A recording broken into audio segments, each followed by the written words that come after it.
Hey, what's up, everybody? No cold open this week. We do have a clip for you, but we wanted to explain it first before we start in, or someone's going to think they're watching the wrong stream. But welcome, everybody. Thank you for joining us. We are live, as usual, on Facebook and Rumble, and for a limited time, YouTube as well. But how's everybody doing this week? It's been kind of quiet lately, honestly, thankfully. I think everyone's tired or recuperating. Yeah, we had prepared for what might have been an absolutely insane lame duck session in the legislature, but thankfully they canceled session all the way from the election through Thanksgiving, which, as I mentioned in their email today, I think is probably for the best, because there's nothing worthwhile they could possibly do that the governor wouldn't veto. So the less days they're spending in Lansing for the rest of the year, the better. So that's something. But yeah, it feels like Thanksgiving's really early this year. Am I the only one that feels that way? I can't believe it's already coming up. I think this was pretty early for it. Yeah. Yeah. Yeah, it's never 22nd before. Yeah, 22nd. That's the earliest I ever remember it being, is the 22nd. Yeah. Yeah. Dwayne Gritter says West Michigan 12 inches of snow. Dang. We had a little bit of snow where I am, but Buffalo got 77 inches. My God. Can you imagine? Well, I've seen pictures from my family in Tahoe got about that much at one point last year. That's kind of scary. Yeah, it really is. I mean, we get 12 inches, even like, where does it go? We can't even find a place to put it all, right? Yeah. Well, hopefully one more thing to slow down the political craziness going on. But no, it won't, because things are on deadlines. Things are happening quickly. And we're going to talk about some of those things on tonight's show. So we'll see. We've got some folks on Rumble. If you're watching on Rumble, say hello in the chat. I think I am seeing it. Oh, wait, hold on. I should push the play button. I never know what to do on Rumble. Hey, Richard. Woo. They don't, the chats from Rumble don't just pass straight into our chat. We do shout outs here, Richard. Yeah. And of course, by the way, you guys have all seen Shane and Patty on our show previously. So say hello to Shane and Patty once again. Actually, Shane, it's been a while, man. What's new with you, buddy? Just been, fighting. Did our Grand New Party pack launch this past week. So cool. Check that out, gnppack.com, what we're doing over there. And just trying to get everyone on the same page, trying to keep people engaged so they don't, throw in the towel after the brutal election losses. But from what I've seen is that people are wanting to redouble their efforts. People are kind of, I think, finally starting to get the right idea on what we need to do moving forward to have success. So I am seeing people kind of come to grips with the situation that's at hand, rather than trying to wish it away. We have to deal with what's facing us and do what it takes to win in this corrupt system, rather than thinking, oh, we're just gonna wave a magic wand and there'll be election integrity again. No, these are the new rules of the game. And we have to fight within them. We have to fight harder and work smarter, and in order to win. So just trying to get people engaged in that. Yeah. And, I've gotten a fair number of emails from people who have just said they're fed up and they can't take it anymore and they're walking away. And that's sad. It's happened. We've seen it every bad election that we've ever had. Saw it in 2020, saw it in 2018, saw it in 2012, saw it in 2008, and some of those people never come back. But to me, that just shows what they were made of. And I'm sorry, folks, if you're in politics for any length of time, you're going to have your heart crushed multiple times, by your enemies, sometimes by your allies, sometimes by people you supported. I'm sure we'll talk a little bit about that tonight. By the way, UP Melanie on Rumble says hello from the UP, so that's good. That means we are seeing chats on Rumble, so thank you for checking in there. And a couple of things I want to talk about before we get into the big discussion tonight, which is about the future of the GOP. But one of the things that a lot of people are talking about now, we've seen what's going on in the U.S. House of Representatives, where Republicans are now confirmed they will be in the majority in the upcoming term. And apparently there was some sort of deal worked out between Marjorie Taylor Greene and Kevin McCarthy that her support for him for speaker, he's going to give her and presumably the other Trumpers wide subpoena powers for all kinds of things coming, COVID, Anthony Fauci, Hunter Biden. What else? FTX, all these things that are going to result in all kinds of amazing developments happening in Congress. And she's the only one he got, though. the only one? Oh, I don't know about Matt that. Gaetz was, I saw a video Gaetz yesterday where Matt Gaetz was like, oh, no way, never.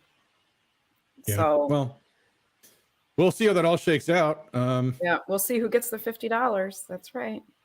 Yeah, Patty and I have a bet going. I predict McCarthy will be the next speaker, but we'll see. We'll see if Nostra D'Angeli is right again in just a couple more months. Nostra to Patty, maybe. Yeah, you got to find some kind of more clever name than that, but we'll see. Oh, sorry. We'll see. We'll see if you break my streak. But anyway. I am psychic. All right, then. Well, then why am I guess I've Why are been you to take that bet, but we'll see. At any rate, I was just going to say, though, whoever the speaker happens to be, let me just tell you guys why I'm not all that gung-ho about what some people are saying about what the Republicans will do with their fancy new subpoena powers that they'll have in the House. I actually worked in the U.S. House of Representatives in 2013 when it was in this exact same configuration. The Republicans had control of the House. The Democrats had control of the Senate, and of course, Obama was in the White House, so they controlled that too. And guess what? Republicans had a lot of hearings where they just got stonewalled, and there was nothing they could do about it. You know, you think Merrick Garland's going to issue any criminal citations for contempt of Congress? Nah, nothing's going to happen. They'll say they don't know or they'll lie. This is the exact same things we saw when I was working there, and they're all holding the Obama administration accountable. And I'll tell you guys a couple of stories about some of the great examples of Republicans holding Democrats accountable in the U.S. House of Representatives. First story. Let me know, Shane, you might remember this one. It was in 2013 when this big report came out that the Department of Homeland Security had just bought something like 2 billion rounds of ammunition for various DHS employees. And there was a few angles that people were going at about this. The obvious one, of course, being, what do they need all that ammo for? What could they need that much ammo for? And we're talking also like millions and millions of rounds of 308 hollow point boat tail sniper ammunition, like just ludicrous amounts of ammunition. And that was a well and good angle. But there's this other angle that was going around that was maybe the real agenda is that they're trying to buy up all the ammo in America so that Americans can't buy ammo anymore. It'll make the price of ammo go through the roof. And it's an interesting theory. The problem is people don't realize how much ammunition the military and civilians and the police go through in America. It's not just billions of rounds, it's probably hundreds of billions of rounds of ammunition. And the way these congressional hearings work is the congressmen come and go all day long. They all have different schedules, and they only get a few minutes to ask questions. So they pop in and they pop out, and they don't even hear what questions were asked before they get a chance to go. Mostly what they're doing is they're asking questions so they can cut out these video clips for their constituents and say, see, look at me. I was interrogating these, these crazy Democrats. And by the way, they put all of the conservatives on it's called the Oversight and Government Reform Committee. My boss, Kerry Bentavoglia, was on it. A lot of the hardcores were on that same committee. So they bring in DHS and they're asking them all about these ammunition blabs. And so this one guy gets up and he says, so what can you tell me about, is this going to impact the price of ammunition? Are you guys trying to, cut back on the availability of ammunition for the American people? And the guy's like, no, Congressman. In fact, 2 billion rounds of ammo is a drop in the bucket compared to how much ammo America goes through in a given year. Won't have any difference on anything. Oh, okay. Sorry I asked. He didn't say that, of course. Then the guy would get up and leave. Then somebody else would walk in and ask the exact same question. So are you seriously suggesting that Americans are going to have an ammunition shortage? No, Congressman, that's not going to happen. Oh, whoops. I stand corrected. And this would happen over and over and over again throughout this hearing. Is so embarrassing. But that was one story. I'll tell you guys another funny story. This is actually kind of my claim to fame in the U.S. House, was the Obamacare website came out. Well, such as it is, which is nothing really at all.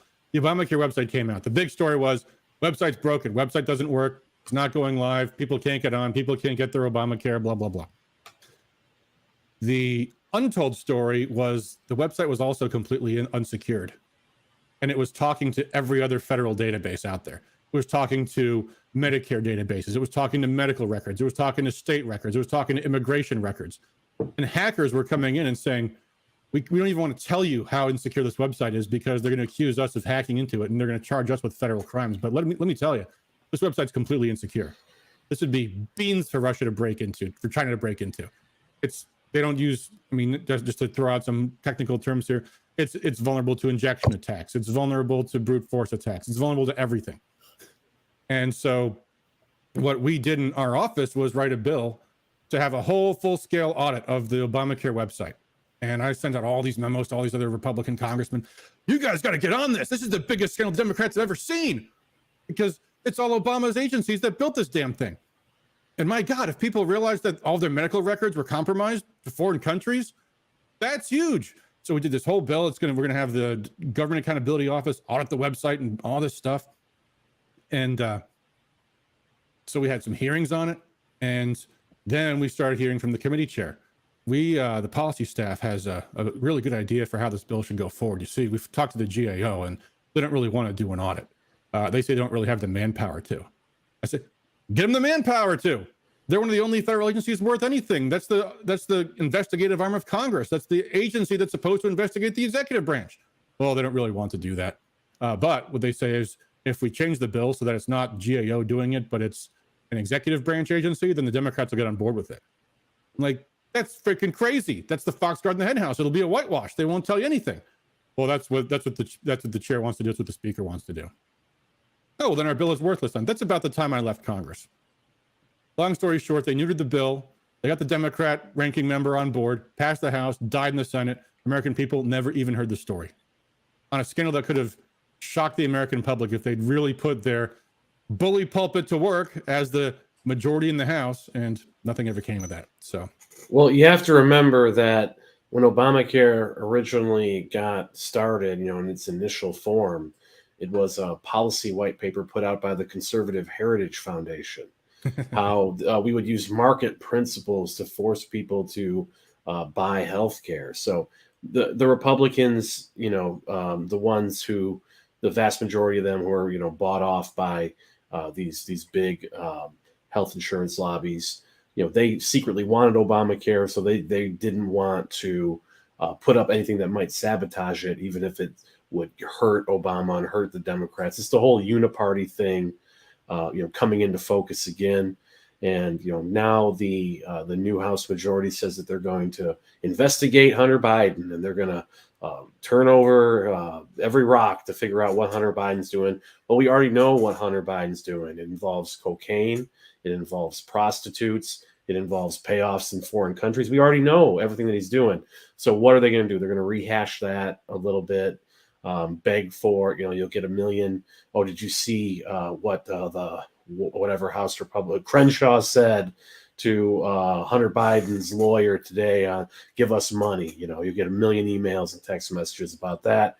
But what will be at the end of it? No accountability, no reforms. Just like with the Benghazi hearings, you would see Trey Gowdy, who's one of the biggest frauds out there. Oh my God, he proved to be a disappointment, didn't he? Total loser. And he'd get up there and he'd puff his chest out. He'd speak all strong, and nothing ever came from it by design. It's just to keep us, invested in this dog and pony show while nothing happens, and we're placated till the next time the elections come. And it'll give us a release valve for the tension and the rage that people have against just the status quo politics, but nothing will ever come from it, and it'll all be a giant waste of time. Expect that under McCarthy or whoever ends up being the chairman for the new House GOP majority. Yeah, when I was there, Gowdy was on the oversight committee. The vice chair was Jason Chaffetz. He and Gowdy both just went on to become talking heads on Fox News, and neither of them ever accomplished anything in Washington. It was shameful, but there we are. So anyway, certainly be nice to see if they hold some kind of hearings and stuff, but just don't expect them to go anywhere. All they can do is score political points, and that's pretty much it. So on that note, what else was in the news this week? Oh, we should let me do the cold open clip for a little bit. I talked about this in our email blast today, because because we're going to be talking about the future of the GOP, and I compared it in our email to nuclear Armageddon, which was averted narrowly this week. But for those who don't know the story, there was this missile that landed in Poland, which everybody instantly knew was a Ukrainian missile, but somehow several NATO countries insisted it was a Russian missile, and we need to get NATO into war with Russia over that. So I wanted to play this clip from someone who knows a whole lot more about this than I do. I mean, frankly, whatever I just said, I got mostly from him and from other sources. I mean, I do check on foreign policy. We don't talk much about foreign policy in this channel because it's just not our bailiwick. We talk about Michigan politics, but yeah, I think nuclear Armageddon is kind of a thing to at least mention in passing as the week goes by. So anyway, this is a slightly long clip. It's just under 4 minutes long, but this is Scott Ritter on one of his own shows. And for those of you who don't know who Scott Ritter is, he was literally the very first weapons inspector that we had when originally they didn't even have such a thing. He was involved in inspecting nuclear weapons in the Soviet Union and later went on to be an inspector for the UN during the Iraq War period. So he's got a whole lot of things to say. Here was his take on what happened last week. He's answering a question from someone on his show. So actually, by the way, before I play the clip, this would be a good time to hang up on YouTube because they might give us some copyright strikes. So for you folks watching on YouTube, we always start our streams on YouTube so that you guys know that we're still here. But if you want to continue watching the show, we're going to have to say goodbye on YouTube. You can check us out on Rumble. Just go to rumble.com, search for Rescue Michigan, or you can join us on Facebook. Just go to facebook.com/Rescue Michigan Coalition, and the stream will go on there. But for now, bye-bye YouTube.